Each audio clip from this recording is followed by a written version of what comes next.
materi modul 2.3 Program Guru Penggerak Angkatan 8 Kabupaten Lembata, Provinsi Nusa Tenggara Timur. Saya Kasmirus Tepi, CGP Angkatan 8 Kabupaten Lembata, Unit Tugas SMP Negeri 5 Lepatukan.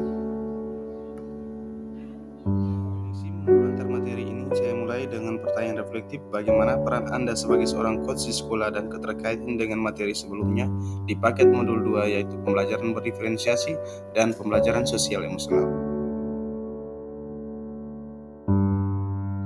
Pembelajaran berdiferensiasi adalah pendekatan dalam pengajaran di mana guru mengakui bahwa setiap siswa memiliki kebutuhan, minat, dan tingkat pemahaman yang berbeda-beda.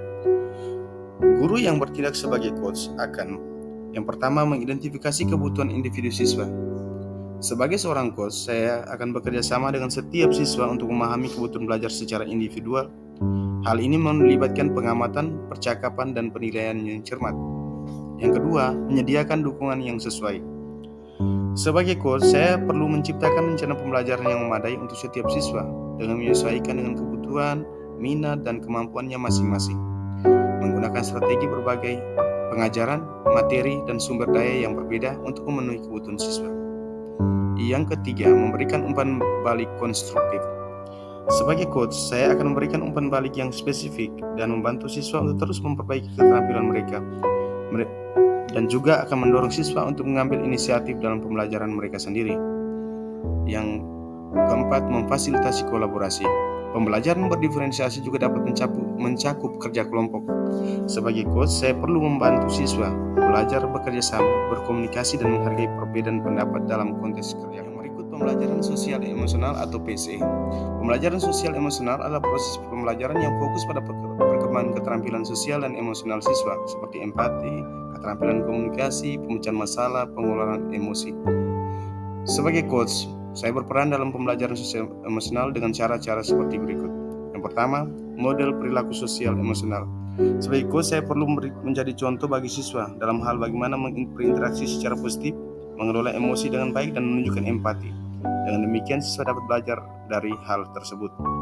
Yang kedua, mengintegrasikan PSE dalam pembelajaran. Saya perlu memasukkan elemen pembelajaran sosial emosional dalam rencana pembelajaran agar menciptakan kesempatan untuk siswa berlatih keterampilan sosial dan emosional mereka dalam konteks pembelajaran.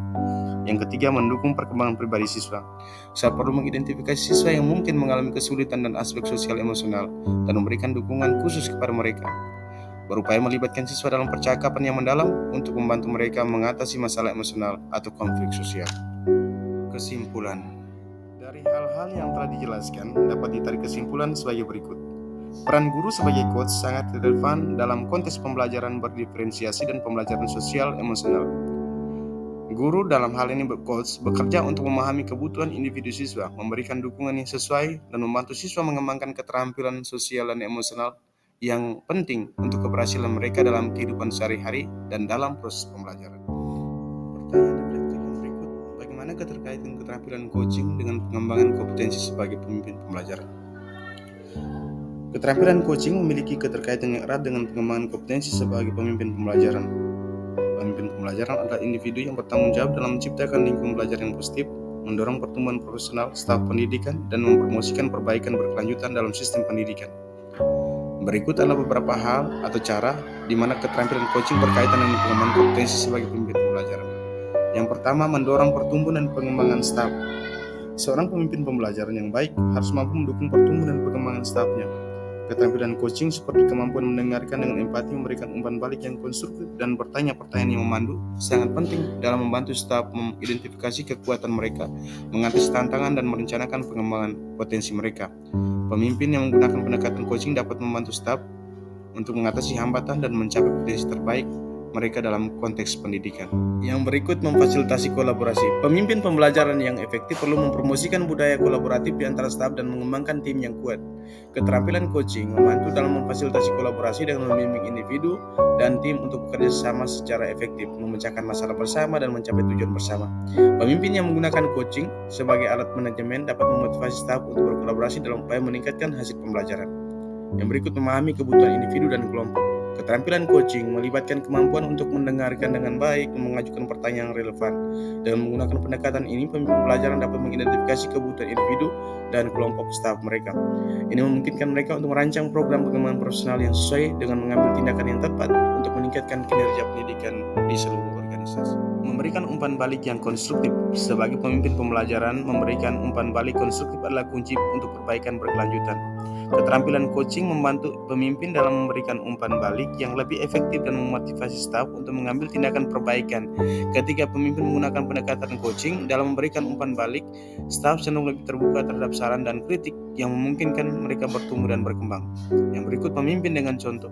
Seorang pemimpin pembelajaran efektif harus menjadi contoh bagi stafnya. Keterampilan coaching memungkinkan pemimpin untuk menunjukkan komitmen terhadap pembelajaran berkelanjutan dan pengembangan diri.